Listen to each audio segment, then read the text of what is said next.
Michael Foot was a man of deep principle and great idealism. He was the best parliamentary debater of his generation, and he is one of the most eloquent and indeed one of the most humorous speakers I think the country has ever heard.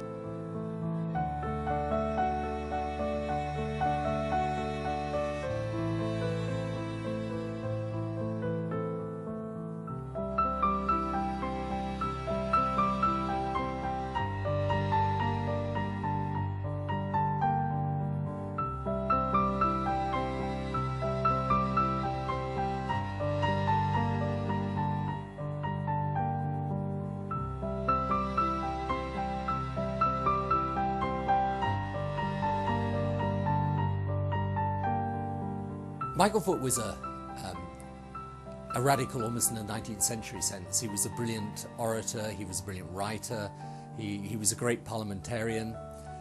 He was as far removed from the techniques of modern politics as you could possibly imagine.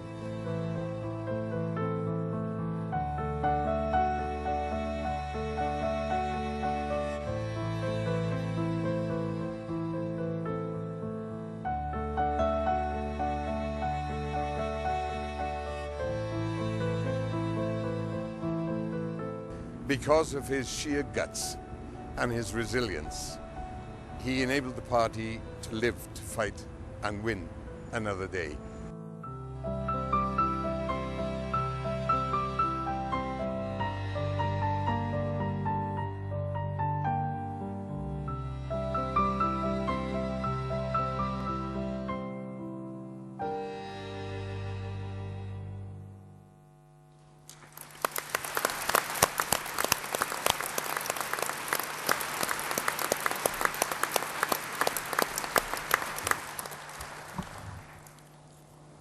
Leader, conference. I give tribute to Michael Foot, and I offer gratitude to his loyal, loving family represented here today by Matt Foot. And I give gratitude too to the marvelous Jenny Stringer, who cared wonderfully for Michael in his closing years.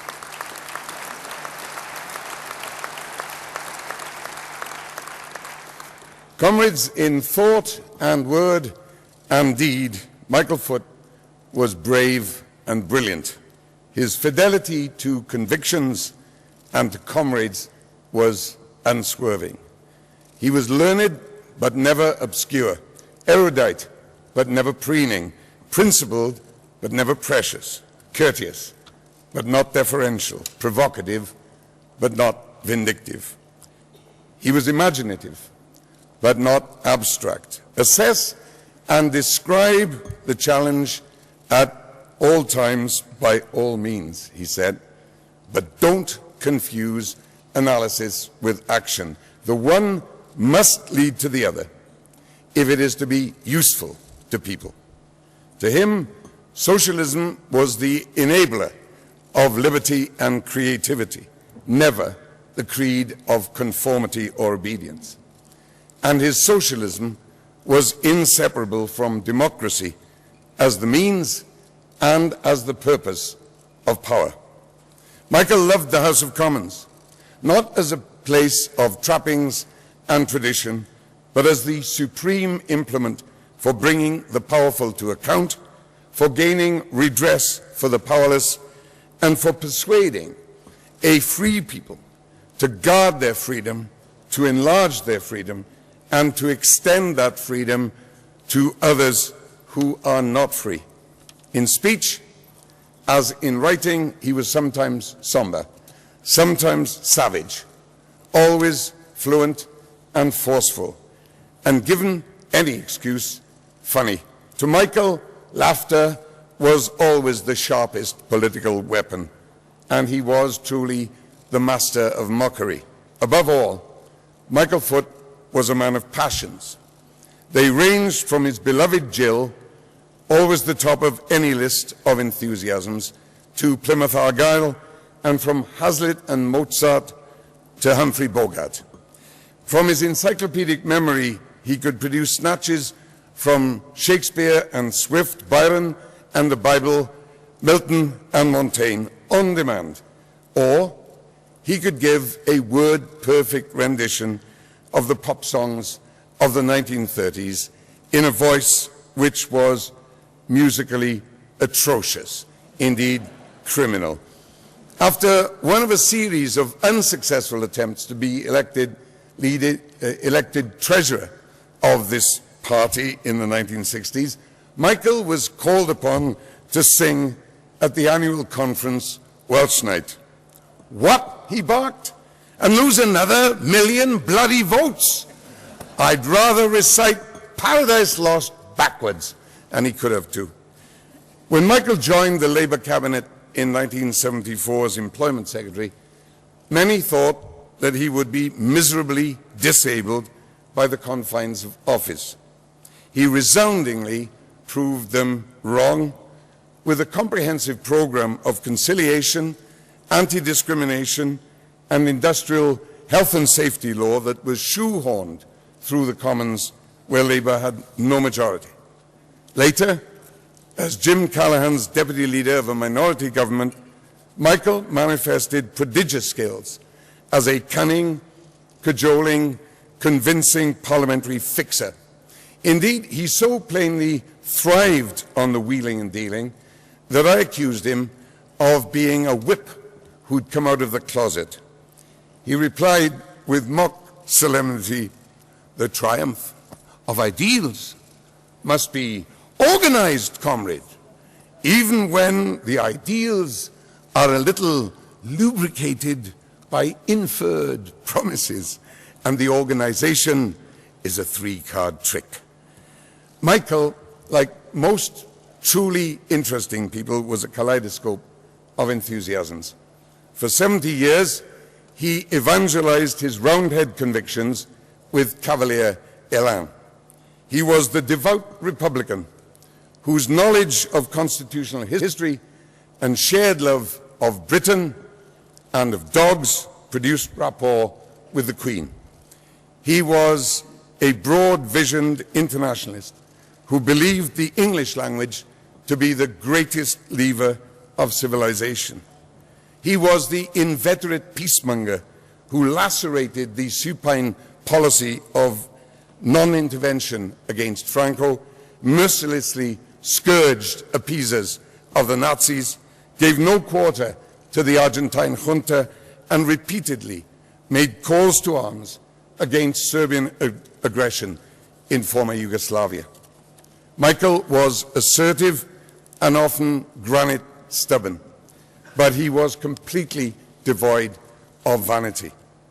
And his most self-sacrificing act in a life free of selfishness was when fulfilling years of writing and reflection beckoned to agree to become leader of this party at the age of 67. He did that in response to the urgings of friends who believed that his capacity to inspire would pull a faction-riven Labour movement back into coherence. I was not amongst those who appealed to him to stand. I thought that even if he won, he would be submitting himself to relentless torture. And in reality, he was subjected to agony as the self-indulgence of some on the left and the desertion by some on the right enfeebled Labour gave Thatcherism comfort, generated toxic treatment by the press, and crucified Michael Foot. Even Michael's gigantic capacity for forgiveness was stretched by all of that. And yet, when we recognize the fact that Labour survived as a political entity because of his tenacity, even Michael's most vitriolic enemies would have to concede that his dedication, his endless patience, and his raw courage saved this party from terminal division and dissolution. Michael Foot gave love, and he earned love, as few politicians do in any age.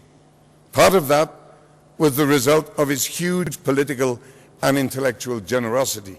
Much of it came from his ability to raise spirits, to uplift people. That's why we recall him as an irrepressibly valiant champion of freedom and justice, who put his great strengths of intelligence and radiant wit to their best use, the emancipation of others. Michael's religion was humanity. His country was the world. He was a citizen of a community formed through the ages by the best radical, enlightened, and cultured spirits within and beyond these British Isles. He served all of those causes with undeviating loyalty and with a daring passion that ignited causes and minds. Michael Foot is gone now, but the memory of him endures to illuminate our lives and our minds. The only tribute he would want, the only memorial that will do him justice, is enduring pursuit of progress that enlarges human liberty. Let us give him that. Let us sustain that mission, and then his death will have no dominion. His great soul will go striding on. Let us celebrate Michael Foot with joy, and let us share his values with determination.